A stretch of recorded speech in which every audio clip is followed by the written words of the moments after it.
good things happening at Cancer Center at UMC, a lot of good things happening with the breast program at UMC and Cancer Center as well. So we're excited. Remember, before we get started, we always want to let everybody know, remember, mammograms and screenings, Louisiana is notorious for being last in the nation to have those. And so while we're gathered, it's always good to take a second to remember the LBCHP, the Louisiana Breast and Cervical Health Program, is out there, offer screenings, preventive screenings, diagnostic screenings for uninsured and underinsured folks. So please take advantage of it. And with that, we'll turn you over to a pretty dynamic speaker, Dr. Riker. Good morning. Good afternoon. I want to apologize for my appearance. So you cannot ding me on the evaluation. I wanted to wear my brand new ostrich shoes today, but I had cases to do. And I wanted to get this done. All right, so this talk is going to be pretty interesting.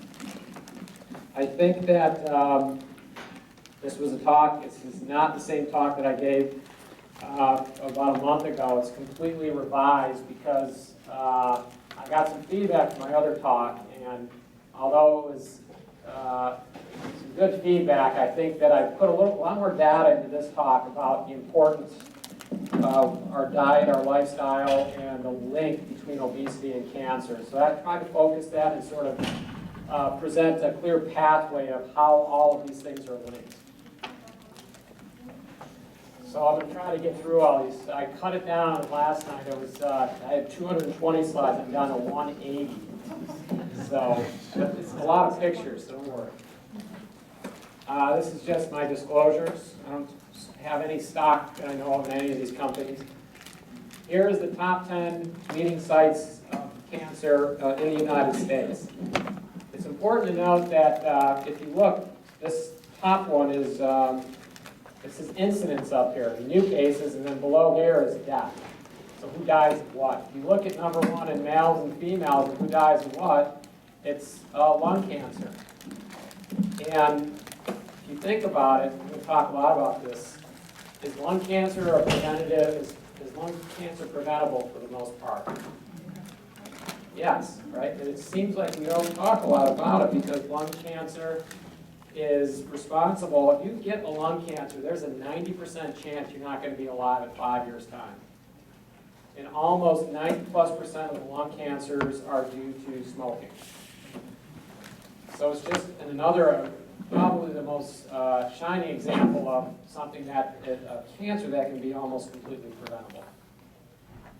So we talk about cancer in general. What does this mean? So if we look at what causes cancer, look at this. This is 90 to 95% of what causes cancer is our environment. When I say our environment, it's not because of a gene mutation. That's only 5 to 10% of all the cancers. 90 to 95% is due to things like tobacco and smoking, diet and obesity. You look at this, 31% diet and obesity, plus tobacco, that's 62%, and then you look at these other ones. Alcohol, sedentary lifestyle, UV irradiation that's laying out on the beach, salt, food additives, and contaminants. All of these things we control. We control what we put in our mouths. Obesity is killing the world. Not just the United States, it's killing the world. Look at this. Australia. This is a map of this is the rates of obesity. If you look over here, we got U.S. leads in the world. China is not on this because they didn't participate in the study. However, China's second in the world in terms of obesity rates. And there's a good reason for that. Australia, India, Russia, Brazil, Mexico. China has a huge growing problem with obesity in both males and females. This is in Beijing. There's a line, 10 people deep for the opening of a McDonald's. And this is going on not just in Beijing, it's going on in every major city in China right now. Having been going to China for the last 15 years or so, 10 years ago I didn't see any fast food at all in China. Now you see it in every major city. Not just McDonald's, they got Burger King, they got KFC, they got everything there. Their diets are becoming like ours. And this is what you see.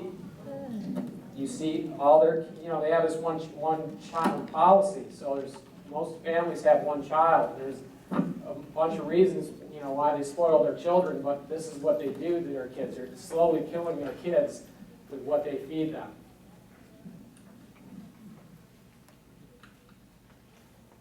Childhood obesity is epidemic in the United States. This is a problem. The more we realize that we have this problem, the more we can address it. How many people in the audience have kids? Younger kids. Are they under 18? Under 18. All right. Tell me what you make them for lunch. Turkey sandwich. Turkey sandwich, so it's on bread. Bread. What kind of bread? Whole wheat. Whole wheat bread. Okay, I'm going to come back to. What else? What else is in the lunch today? Apple. An apple. Okay. What else? Snack is an orange. And a present. A snack as in, you got an apple and an orange in there? Yes. Apple berry. Yeah. An aftercare. Okay, so they, So turkey sandwich and an apple. And then later the orange and present. pretzels. Okay, we'll come back to that. Understanding your patient population. So here we are, 1990s. Blue means this is the percentage of, this is obesity rates, so say percentage. In 1990 or so, it was about 10% or less. Here. And here we are, 2010. Red is above 30%. That means 30%, this is an average, of the U.S. population is considered overweight or obese. And we'll define that a little bit further. And here we are down in the south. And here is Louisiana. And there's Mississippi.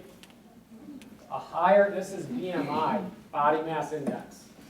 So Mississippi, this is 2014. Mississippi in 2014 was number 1. Louisiana is now number 1. So we have the highest BMI in the nation, body mass index. That's not good. 30% of the population have a BMI of greater than 30, with an average of 30 to 50 pounds overweight for their height. 30 to 50 pounds. Diabetes is epidemic in China and the United States and several other third world countries. So how did all this come about? Why do I care about this? I'm just a stupid surgeon. Why don't I just go to the operating room and operate like I'm supposed to and keep my mouth shut? Make money for the hospital. So my moment of clarity came to me when I finished the Chicago Marathon in 2011. I had a time of 4 hours and 2 minutes. That 2 minutes drove me nuts. I wanted to be under 4 hours. And I wasn't surrounded during my run by people like this. I was surrounded by people like this, who were happily running at 20, 21 miles, going past me, and I'm like, something's not right here.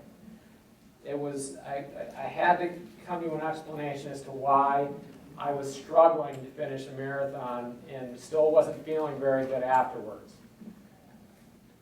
So I went through all the different reasons of why why my marathon time was not so good. And the last thing I thought of is maybe it's what I'm eating. Maybe it's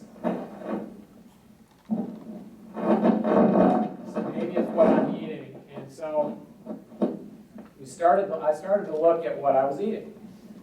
This is what I eat 3 times a week at night. When I get home from 12 hours of work, after residency, all through residency, all through fellowship, and then when I was out in practice, this was at least 3 times a week. And it wasn't one half a bagel, it was 2 full bagels, toasted with peanut butter on them. This Raisin Bran, which I like, but I like Captain Crunch even better. Crunch berries. And then a big glass of milk or orange juice. And I'd have orange juice in the morning. I'd always have a big glass of orange juice in the morning. Look at, I was adding this up last night, it's even more than this. 2 large bagels with peanut butter is 1,200 calories, 124 grams of carbs, plus 16 grams of sugar, which is added onto the carbs. So it's 130, 140 grams of carbs, plus the cereal and the milk. Another 40 to 50 grams of carbs. I was getting enough carbs for a week in one meal. And I do that 3 times a week. And none of it were what you'd consider good carbs. So we're going to talk a lot more about this. At about the same time, this book came out called Wheat Belly. And this book explains everything you ever wanted to know about wheat and gluten products and processed food that has flour in it, which is processed wheat. And so it started to make a little bit more sense if I related my diet to what I was reading out there. And then I went to what's out there in terms of what's our government telling us. How many people trust our government? No answer. Who trusts our government? No hands. I love it. This is from our government, though, from the U.S. Department of Agriculture. They recommend here 6 to 11 servings of bread, cereal, rice, and pasta. Keep that in mind, because we're going to come back to this. 6 to 11 servings. And then way up here is meat, poultry, fish, dried beans, eggs, and nut. Only 2 to 3 servings. And they have milk on here, yogurt, cheese, 2 to 3 servings. And then at the very top is fats. It doesn't specify what type of fats. We'll talk more about that.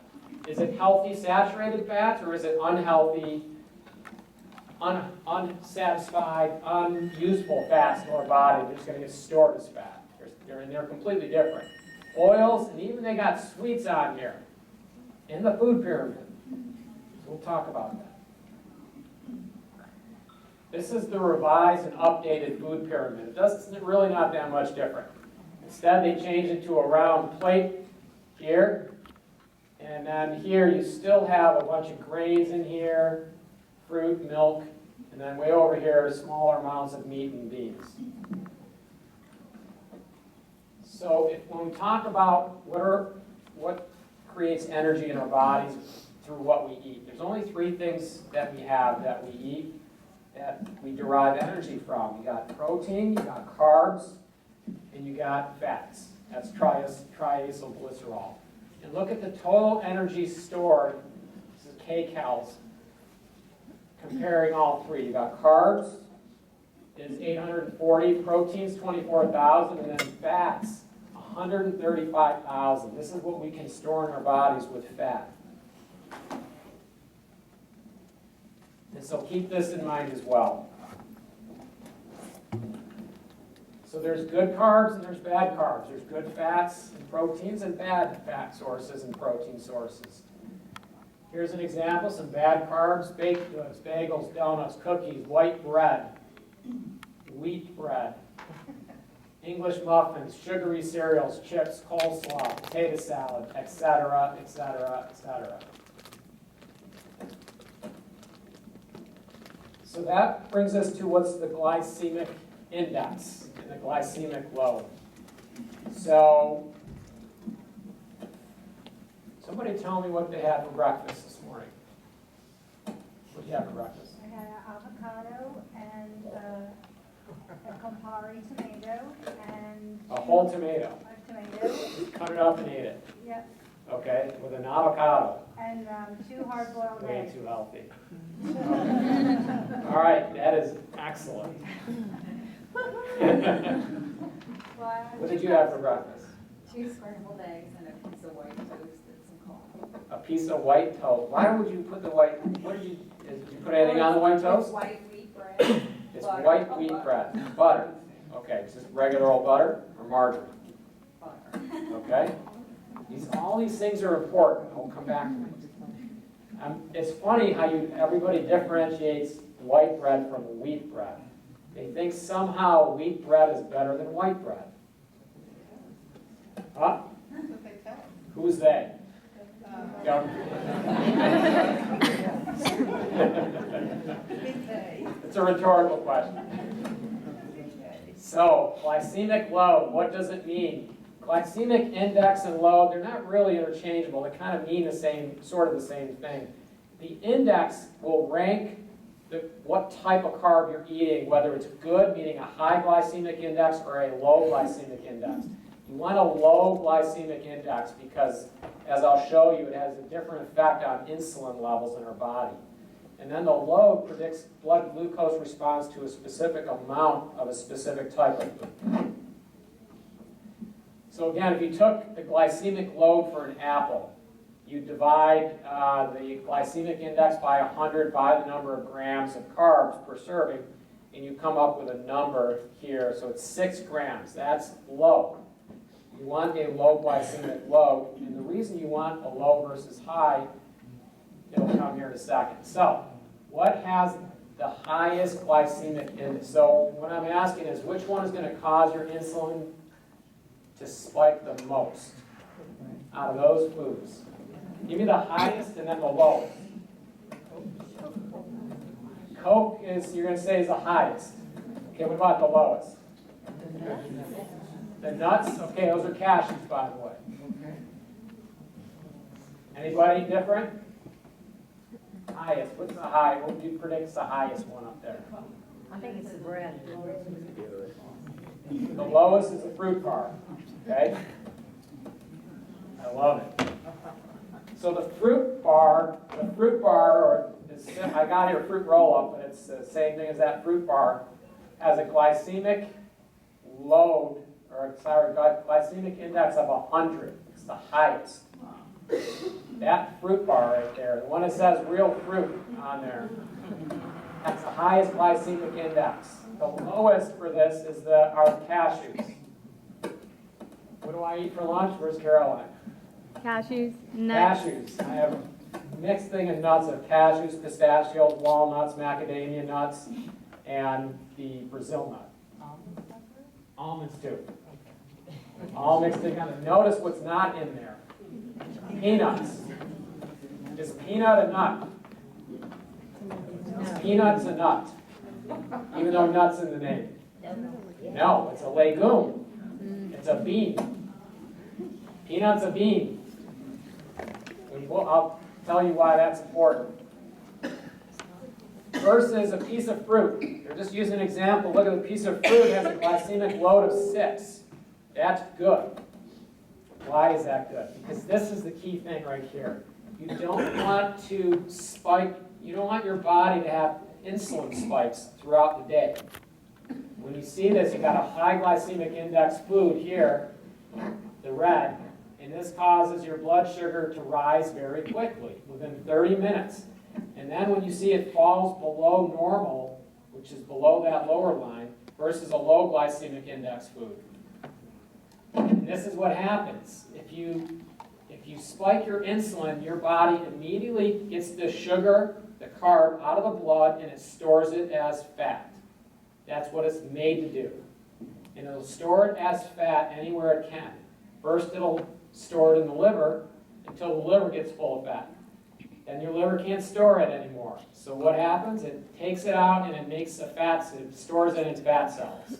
Adipose, fat. And that's what happens when you spike your insulin every 2 hours with sugar. When you have something that's fat burning, you're within that range, that's a low glycemic index, like a piece of fruit, for instance. You have a long-lasting energy going out throughout the day. And if you have a high glycemic index and then it drops below normal, you get hangry. That's a new term you guys will learn today. You get hangry, hungry and angry.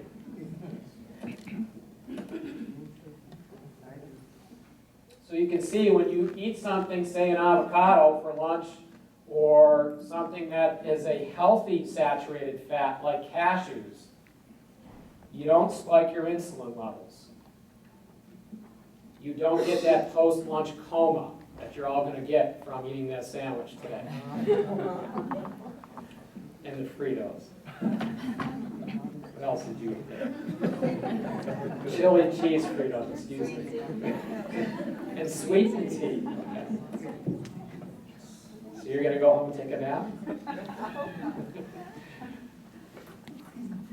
Here's this is an example of some foods that are and liquids that are on the glycemic index scale. Look at cashews way down here. 22. We're not going to eat soybeans for lunch. We're going to have a nut. So something like a raw carrot, vegetables like that, are great for lunch. Skim milk, no, but a raw apple, 36. Look at, so it's a high end of the glycemic index. Bread. You're having your normal lunch sandwich. Probably the worst thing you can have for lunch is a sandwich with bread on it. Look at pretzels. Sorry. You have a son or a daughter? My son's 5. He's very 5? He's gonna burn through that. He's going to be hangry. He's going to be hangry at 1 in the afternoon because you fed him pretzels. That's when he gets his cheese. Oh, he's got cheese coming too. All right, so I'll belabor some of these. You can look up these foods though. There's apps for this. You can put it in the app and figure out what the glycemic index is before you eat it. And figure out if you should be eating it or not. So why is this important about insulin? Insulin. It's the most important thing. You can't have these spikes throughout the day of your insulin. Why? Because you get insulin resistance, and then you develop diabetes, and then you get obese. This is the issue with insulin, is that you eat bad carbs, makes insulin, cells resist that insulin, sugar is stored as fat, you feel hangry, and then you eat more bad carbs. It's a vicious cycle of insulin resistance. And don't take my word for it. This is Nature reviews. What happens when you get insulin resistance, you develop inflammation. And so what happens is you have all these cytokines being secreted by the body, IL-6, TNF-alpha, causing inflammation. And inflammation, as we've come to find out, is a big problem for our bodies. When you get insulin resistant, it causes chronic inflammation of our gut, which we'll talk about in a minute. And when you get this, you get DNA damage, oxidative stress, telomere dysfunction. What causes is that you can develop cancers as a result of all of this. You get this thing called metabolic syndrome of atherosclerotic or dyslipidemias causing coronary artery disease, peripheral vascular disease, insulin resistance, elevated blood pressure, a prothrombotic state, and a pro-inflammatory state. These things are real. These things are what kills the vast majority of people in the United States and worldwide. It's cardiovascular disease, but it's also the development of cancers that we say, oh, well, they got a cancer. Isn't that too bad? The reason they got a cancer is because of this. I would argue that the majority of cancers that develop in the United States are our own fault. So there's benefits of a low GI diet. And that is decreased diabetes, of course, decreased heart disease, decreased specific cancer risks, keep your weight down, lower cholesterol levels, and blood glucose. Okay, so I asked this question because I wasn't sure. After that first couple of talks that I gave about diet and lifestyle, I was like, well, I gave a broad overview and I didn't really back it up with a lot of data. So I went back and looked at what the data was out there about the link, is there a link between obesity and cancer? We knew it for a couple of cancers, but there was a lot of others that there wasn't really a strong link. So this is the general slide of yes, obesity is associated with all these different types of cancers, but it was kind of vague until you really start looking at the data that's out there. So how could being overweight, this is very simplistic, but I put it on here anyway. It's Fat cells make extra hormones and growth factors. So when that happens, hormones and growth factors tell cells in our body to divide more often. That makes sense.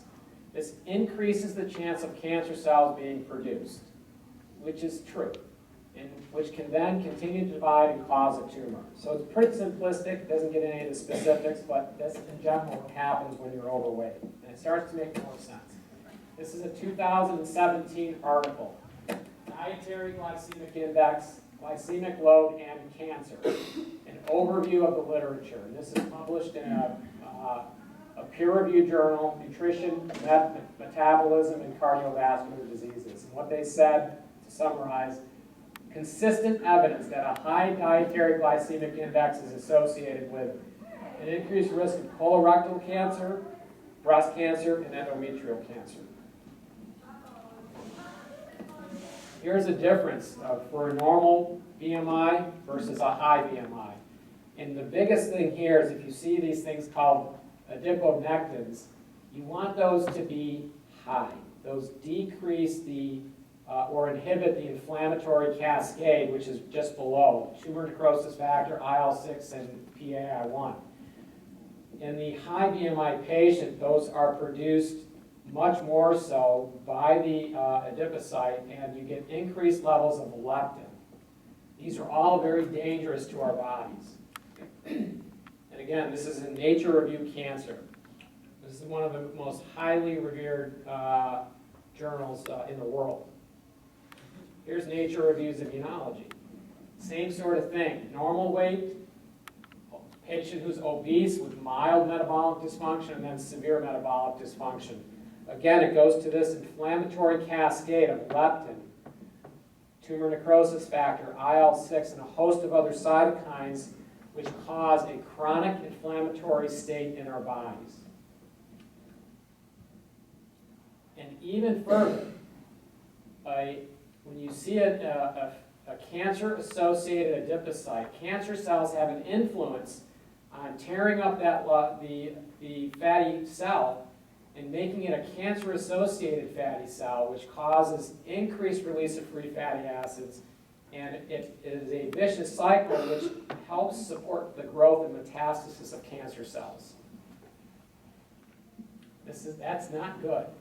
Chronic inflammation, thus, is associated with lung cancer, kidney cancer, gastric, colon, pancreatic cancer, and lymphomas. So the list gets longer and longer, again, due to this chronic inflammation caused by being overweight.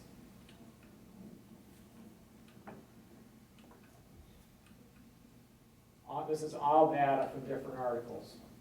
So that brings us to our gut microbiome. What is the gut microbiome? Tell me what the gut microbiome is. How many bacteria are in our guts? A lot. You say millions? Billions. How about trillions? Gazillions, yes. Here's our microbiome. We all have this, by the way. So let me see your hand. Let me see your hand. This hand has how many? 3.5. That's how old it is. And there's more microbes on your one hand than there are people on the planet. How many people are there on the planet? 7.5 billion people. There's 7.5 billion microbes on your hand. If you look worldwide, look at this. Our bodies contain 100 trillion microbes. 100 trillion. And most of them are good microbes. We need them. We need them to survive. There's a few bad ones in there. And then in our microbiome, I like this one. Bacteria may influence our behavior. How can bacteria influence our behavior? Because there's 100 million neurons in our gut. So our gut truly is the second brain. I like that. When I say it, how do you get to a man's heart is through his stomach, right? Maybe there's some truth to that. So, 7 signs your gut bacteria is whacked out. Now, they break this up into good bacteria and bad bacteria. What the data shows is that for the obese patient, maybe not, it's the obese patient, but it's the patient who has a bad diet. They get bad gut bacteria that colonize the gut, as opposed to somebody who's eating healthier, they have good bacteria. And this is really important that you have this good bacteria. If you got this bad bacteria, you get what's called a leaky gut syndrome. And this is some of the underlying reasons why I would strongly encourage you to give up anything that causes a leaky gut.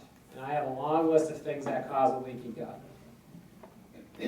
So the leaky gut, in short, is in your GI tract. If you have this leaky gut, it causes all of these dysfunctions, from metabolic syndromes to neurologic disorders, depression, anxiety, ADD, ADHD, autism, dementia, epilepsy, irritable bowel, Crohn's disease, celiac disease, allergies, and cancers.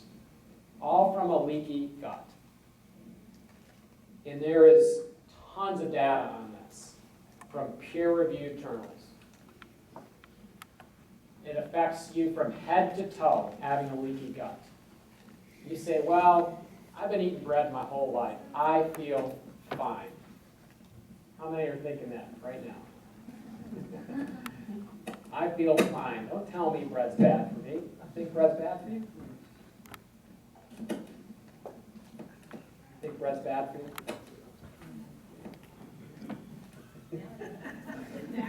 Okay, let me go to this side.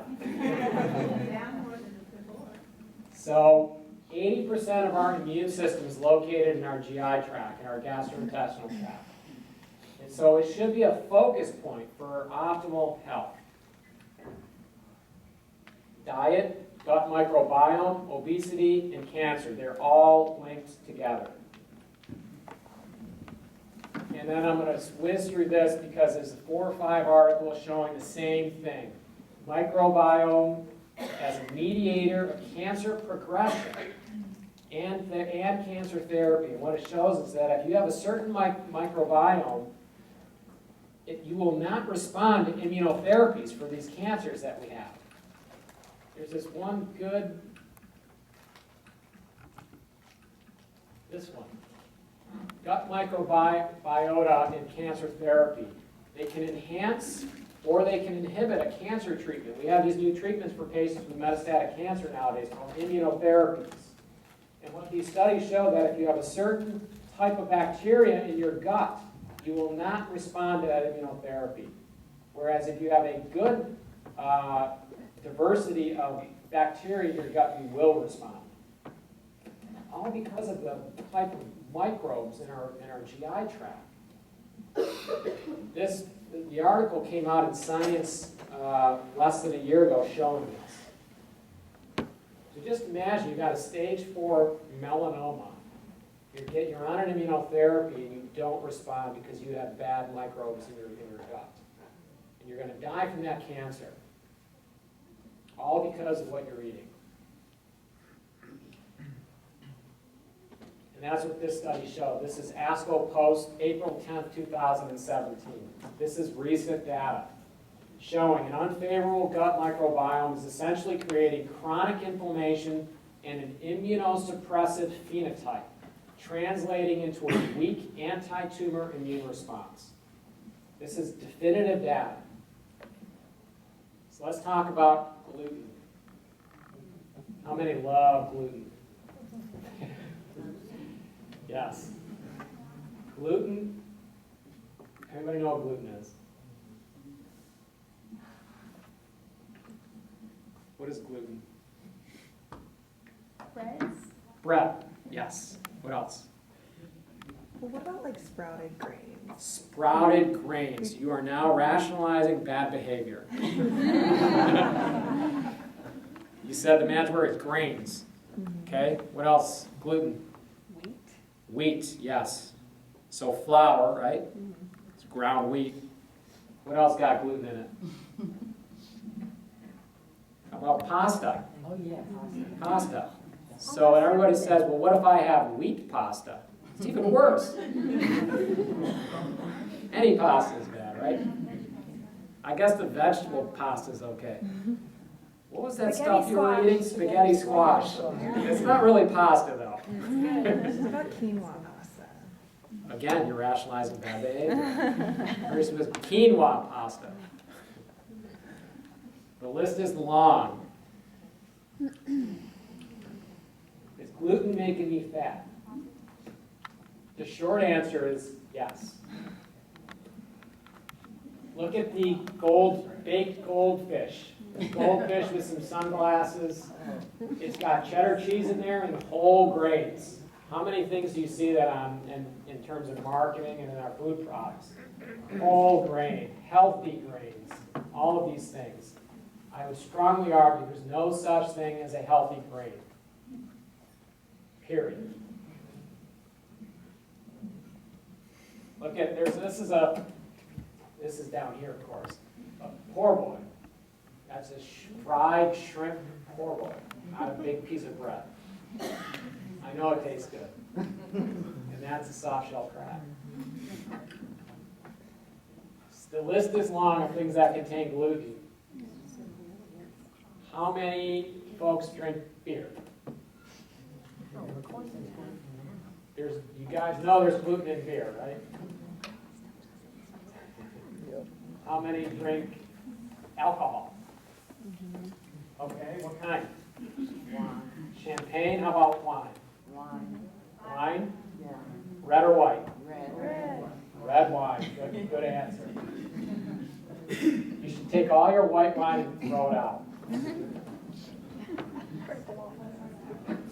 And you can continue to drink champagne. How gluten causes damage? Well, it causes, again, it gets down to the fact it's that leaky gut. So it's akin to somebody who truly has celiac disease that simply cannot tolerate gluten. It causes huge problems for them. They must eliminate wheat by default because they can't tolerate any of wheat products. I would argue that there's many more millions who have gluten insensitivity. They have a sensitivity to gluten, which means it's causing the same sort of leaky gut, but just not to the same extent as somebody who truly has celiac disease. There's a lot of diseases linked to gluten. There's some strong data for some, not so much strong data for others. Migraines. I had migraines as a kid. My mom loaded me up on gluten when I was a kid. I'm absolutely convinced that 3/4 of my problems as a child were from too much gluten. Some of them I think still persist today. Maybe because of gluten. Depression, Down syndrome, infertility, intestinal cancers, liver disease, mental health issues. How many in the audience have mental health issues? That's a joke. We all have mental health issues. And then if you so are you going to rationalize you're going to go out and buy Udi's gluten-free whole grain bread? It doesn't taste good. It doesn't. That's right. It doesn't taste good. It's really expensive. And this is the ingredients. Not exactly wholesome. Here's the standard American diet.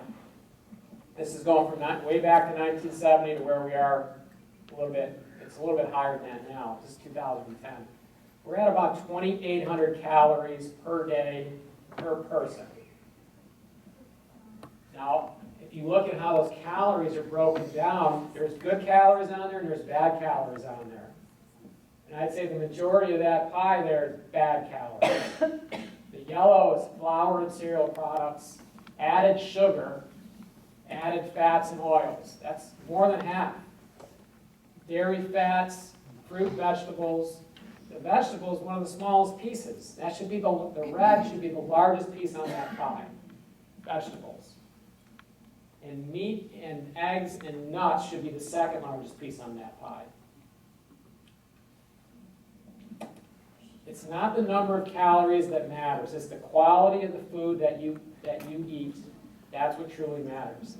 Here's the top 10 worst processed foods in the world. Chicken nuggets. How many give their kids chicken nuggets?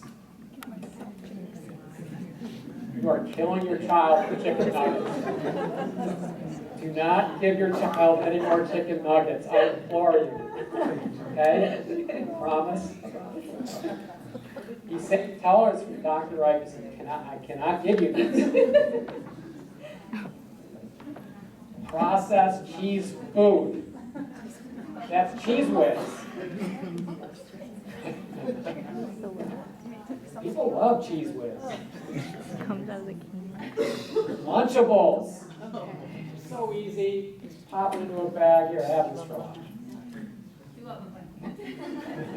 Spam, Twinkies, soda, French fries.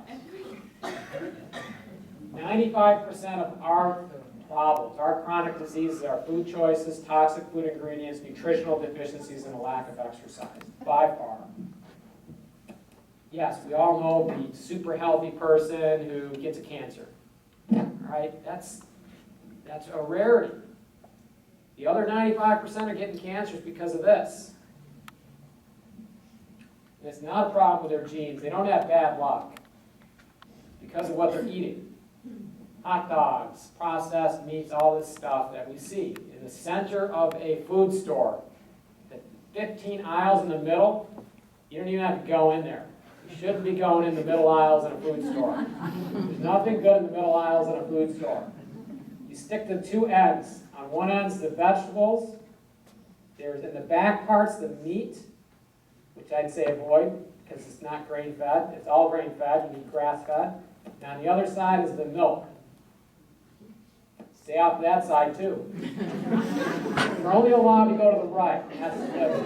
Vegetables and fruit. That's it. That's all you should be doing in the grocery store.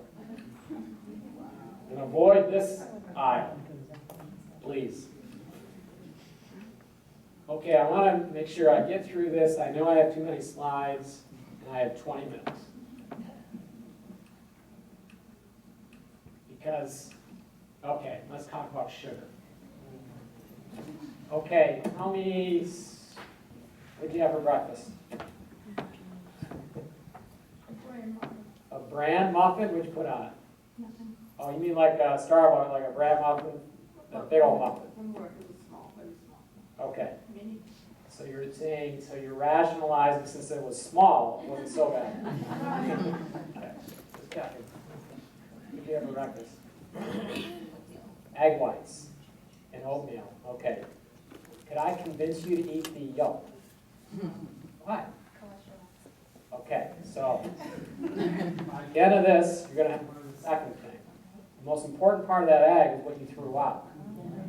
You should be eating 2 hard-boiled eggs in the morning, or scrambled eggs. But don't take the yolk out.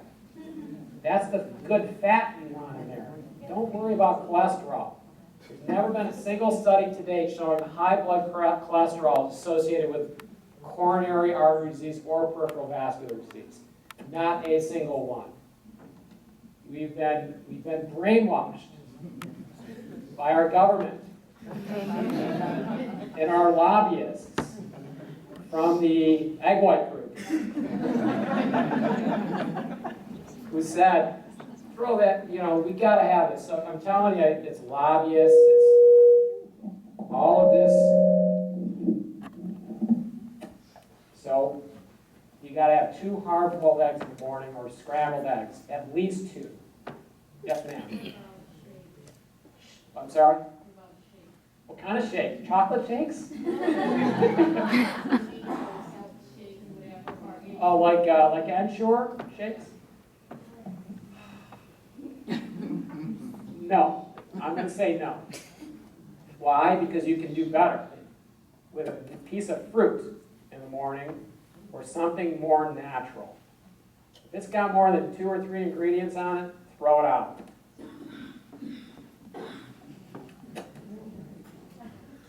Here, we already know what happens to sugar, right? This is what sugar causes: heart disease, cancer, dementia, diabetes, high blood pressure, weight gain, insulin resistance, and a fatty liver. None of those are good. This is from Indonesia. They put out a public service announcement, the one on the left. Sugar is a leading cause of illness. And they basically say at the bottom, sugar is not necessary in our diet. That is a fact. You can go your entire life with no carbs, 0 carbs. You don't need carbs to survive. In fact, sugar is toxic and addictive. Is there a truth to that? Yes. Who likes Diet Coke? Do you have one every day? No, Coke Zero. Coke Zero? So, you're rationalizing that behavior. So somehow you're telling me that Coke Zero is better than Diet Coke. I had a slide and I pulled it last night. It was all about Coke Zero. Okay, so this is what happens after you drink a Diet Coke. How many packs of sugar in a Diet Coke? Anybody know? We didn't go to my last talk? More. Less. 12 packets of those sugar packets are in 1 can of Diet Coke. 12. Huh? Regular sugar, yes. In Diet Coke, I'm saying the equivalent of 12 packets of sugar. And you don't tell me that it's got an artificial sweetener in there, so I'm okay. Sugar addiction, is it real? Yes, it is. You eat sugar and you like it. You crave it. It has addictive properties. Your blood sugars spike. Your body stores that sugar, your carbs, as fat. You want more. You get hungry and you want more. You want more sugar, and you will get it.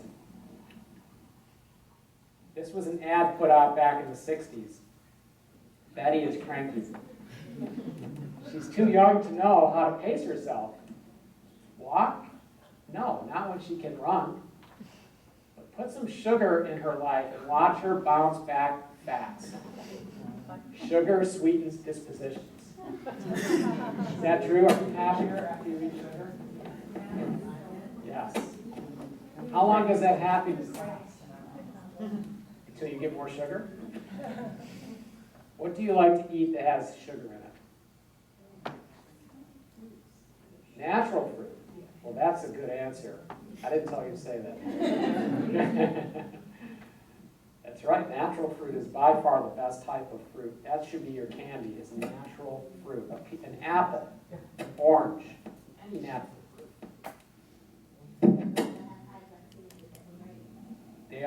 All of the natural fruits have a low glycemic index. Watermelon's fine, but you can't go crazy on a watermelon. You only can have, normally like a couple of slices, that's fine. Anything natural is fine. But you can overdo it on any type of diet or lifestyle change with eating too much fruit.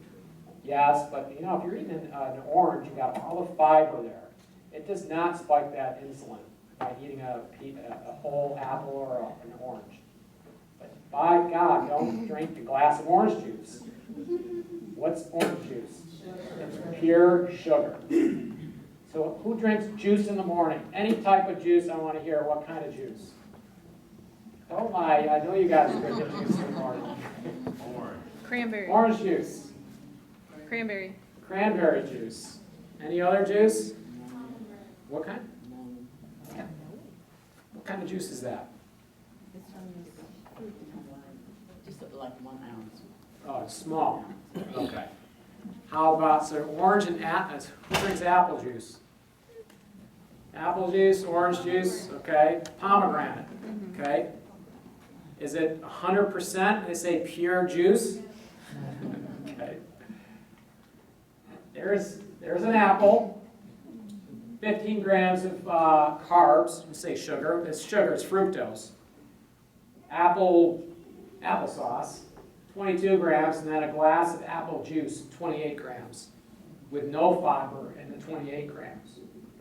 The last one, the juice will spike your insulin sky high. The first one will not, a piece of fruit. This is, so for one of those large sodas, you get it like 7-Eleven, 26 packets of sugar in that. 26. High fructose corn syrup, good or bad? Bad. It's described as a biologic novelty to the human body. I love that. I'm going to have some biologic novelty today. So is sugar addictive? If you were to compare it to cocaine, who's done coke in the audience? Which one's more addictive? Sugar is. Sugar or coke? Sugar. Sugar is 8 times as addictive as cocaine. So there is some truth when I tell my colleagues, why don't you just go in the back and shoot up with heroin? It's about as healthy, and it's not as addictive, so you might as well just do heroin. They don't like that. So pick your white powder poison. It could be heroin, that's what you enjoy, cocaine, or sugar. Honey, I won't lump with these 3, but honey is still, it's got a high glycemic index. Now look, the heroin and the cocaine and the sugar are all part of this cycle up here of food, sex, and drugs. Everybody likes sex. Why? Because it stimulates our dopamine receptors. The same thing as what food does. The same receptor for sex as food and drugs. And once that dopamine signaling goes up, you desire to seek that behavior. You want more of it, basically. How many had good sex last night? You want more of that. So here's artificial sweeteners. The short on the artificial sweeteners is they're not good for you. Surprise. Now Truvia. I always get asked about Truvia. What is Truvia? Is it pure stevia? No, it's not. It is not. That's why if you look at what's in Truvia, there is no form in the United States you can buy, by the way, of pure stevia alone. It's always combined with something, which makes it bad. This is true stevia here. Unless it looks green like that and ground up, that's pure stevia. That's the packet of Truvia. It's white. It's processed. There's other ingredients in that Truvia. Okay, so when you think you're being good by eating Truvia, you're not. Again, Question, so what's the best item to use? I have one slide on that. I'm going to get to the last part because I know I'm a big downer for a talk today, but I want to get to, all right, what can we do? Oh, I want to show you this one. Flies that eat Truvia die sooner. This is a published article, I swear to God. You see the Truvia one? The red line is Truvia. Look at those flies, they're all dead by 18 days. Just keep this in mind when you're adding that to your coffee. Now it's flies, still. Okay, let's go back to the food pyramids. Okay, look at the USDA guide, is the one up there again. 6 to 11 servings of bread, cereal, rice, and pasta. And I'm going to argue that you should not consider the USDA food pyramid. In fact, you should blow that pyramid up and make a new pyramid. It's from our government. Don't trust your government. Instead, I would be in favor of the pyramid to the upper right. At the bottom of the pyramid is meat, chicken, fish. Right above that, vegetables and fruit. At the top is nuts and berries.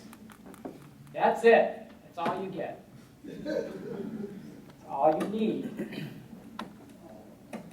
Okay, now you talk about paleo diets, what we call clean eating, and then Mediterranean type diets. In the middle part are all the things that they all have in common. Focus on fresh, whole foods, agreed. No processed or refined foods, agreed. Increase fresh fruits and vegetables, yes. Lean meats and poultry, yes. And minimize added sugar. If you just followed the stuff in the middle, we'd all be a lot better off. Processed foods make up 63% of the American diet, what we call a Western style diet. This isn't what we call, if you were going to say, a paleo lifestyle change. I don't like the word diet, because that means you're going to not follow it as strictly. It's a lifestyle change. Paleo versus not paleo, pretty obvious. Look what's not in the paleo diet. Our ancestors, our cavemen did not have loaves of Wonder Bread. They just didn't. And they had seasonal fruits. Whenever fruit grows, summertime, in the spring, summer, they had found apples, they eat apples. They weren't there all year long. Hunter-gatherers, and then I want to talk about another diet called the ketogenic diet. This is basically my diet here, or my lifestyle change. 80% of what I eat in a day is saturated fats. There's an old saying, or a new saying, you must eat fat to stay thin. It's the complete opposite of what we were taught. It's the complete opposite of that food pyramid. But think differently. Eat fat to stay thin. Now, the quality of the fat's important. You can't eat Whoppers or Big Macs. That's bad fat. But you have an avocado in the morning. 2 hard-boiled eggs with the yolk. That is good fat. You want bacon in the morning? Have it. There's nothing wrong with bacon. Now I say you want it with no nitrites, naturally preserved bacon that you can get at Whole Foods. And look at for the ketogenic diet. Proteins, you get 20%, that's your meats and fish. Fats, and then 5% or less for carbs in a daily diet. How many carbs should we be eating in a day? 5. 5? I don't want to say 100. 100? You just said it. By you. 20. How many, what do you think the average number of carbs that Americans eat per day? 200. It's anywhere between 200 and 1,000 carbs per day. Remember my dinner? How many carbs are in there? That was 200, and that was in one meal. It is crazy. So here's the normal Western diet here. 43% would be fats compared to a ketogenic diet, which is 70% fat. A lot less carbs in the ketogenic diet, of course, 5 to 10% only versus a Western diet of 40 to 50%. Here's the ketogenic food pyramid. Not really too much different, except the one thing on the ketogenic food pyramid that I don't agree with are the dairy. A lot of people heard me say this. Milk is for babies. If you're not a baby, you shouldn't be eating milk, drinking milk. Who says it's good? The government. Oh, you like milk. It doesn't mean it's good for you because you like it. Does that even mean almond or cashew? No, this is whole milk, Okay, cow milk, okay. cow milk. Because 90+% of the U.S. population, of the world population, is lactose intolerant as adults. That's why milk is meant for babies. Now, when I say milk, I mean cheese, too, and yogurt. Beans? They say no beans. No, no beans. Why? How can you say yogurt, milk, all this is bad if you're all about the bacteria? Because we're going to get to probiotics. That seems one. Ketogenic diet, fats, proteins, healthy fats, I should say, saturated fats, low amount of carbs, and a lot of water.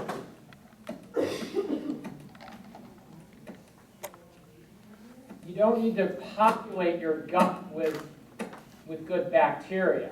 By eating correctly, you automatically have good gut bacteria. Now, if you want to supplement that with a probiotic, which I do recommend, yes, it's to our advantage to do that. Now, you want to become a fat burner. For anybody who's a runner out there, this is ultimately what you want out of this. I want to be a fat burner because then I can go longer, farther, and burn the fat that I have. Walking around on a daily basis, I'm a fat burner, not a carb burner. When you're a sugar burner, you're hungry every 2 hours. That's why you got to keep feeding the stove. You need more sugar because it's quick. Carbs is an easy fuel source. You want to be a fat burner. And that's the whole idea about being ketogenic. It's not for everyone, but there's a lot of advantages to it. So, if there's one book I would recommend to you, it'd be this one here. You should not eat every 3 to 4 hours.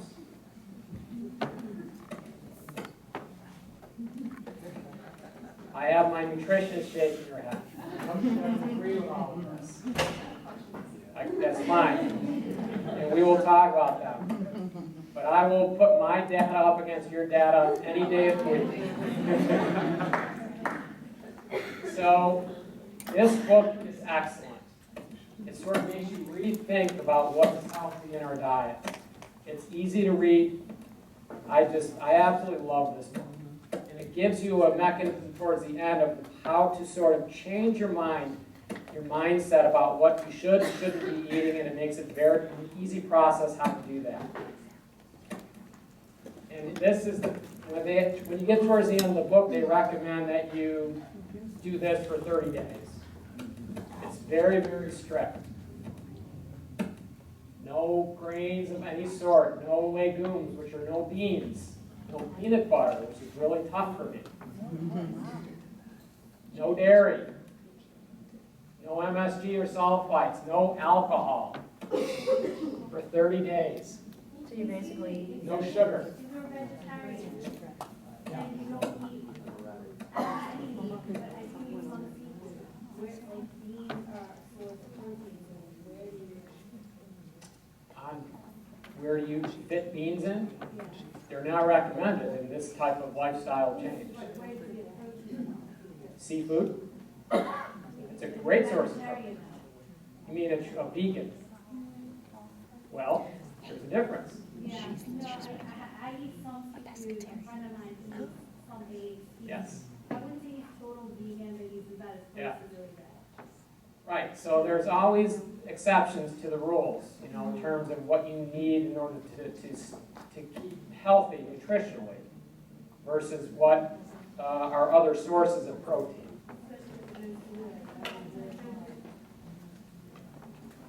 No sugar, no dairy, no grains, no beans, no alcohol. This is for 30 days, and then you can reintroduce stuff after that 30 days. I reintroduced alcohol immediately in the form of red wine. Okay, I'm almost finished up here. This is one of the quotes from the book. It starts with food. It is not hard. Don't you dare tell us this is hard. Quitting heroin is hard. Beating cancer is hard. Drinking your coffee black is not hard.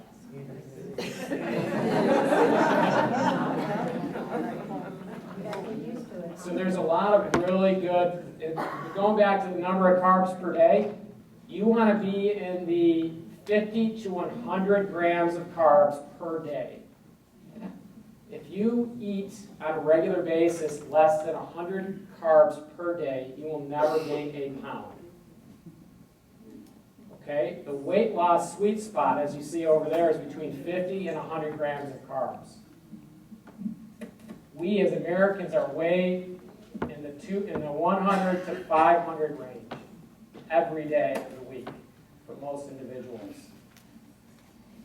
And that is what we call insidious weight gain. And that's the majority of the United States population right now. Way about 300 grams a day of carbs. So I went through a lot of this stuff. There's cancer-fighting foods that we should be looking at. You want to eliminate inflammation. One of the best foods out there, and it is a superfood, is an avocado, guacamole. Stuff's great for you. Vegetables, olive oil, spinach, pineapple, turmeric, ginger, garlic. All of those are fabulous for you. Oily fish, sardines are great. Sardines, any type of fish is excellent. Nuts.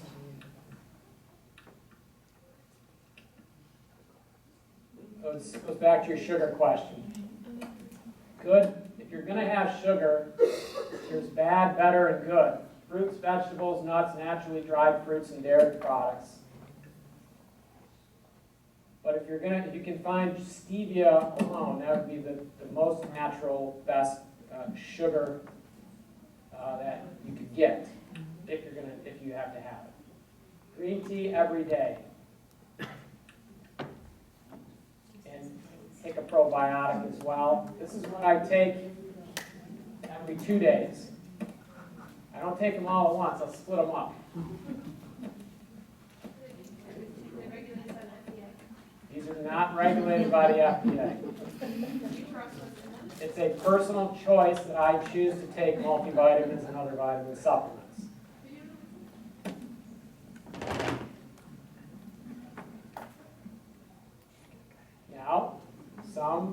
Now, you don't know everything that's in these, but these what I have done research on, I think they're healthy and they're beneficial.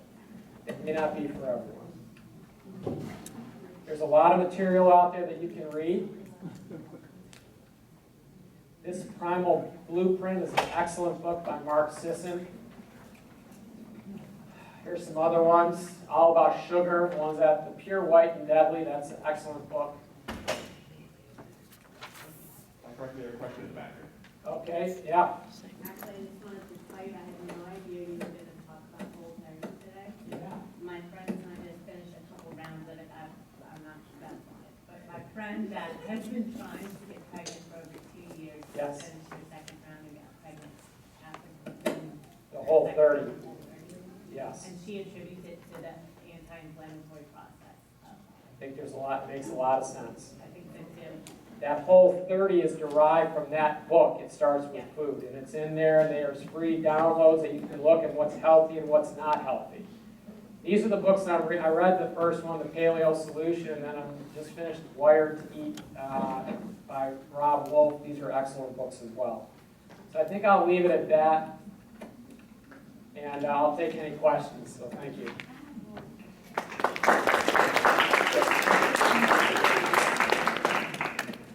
Yes, ma'am. Okay, so here, Chuck and my mom, I don't have the best diet, don't have the worst diet, pretty much healthy. Most of us. Yeah. Is there a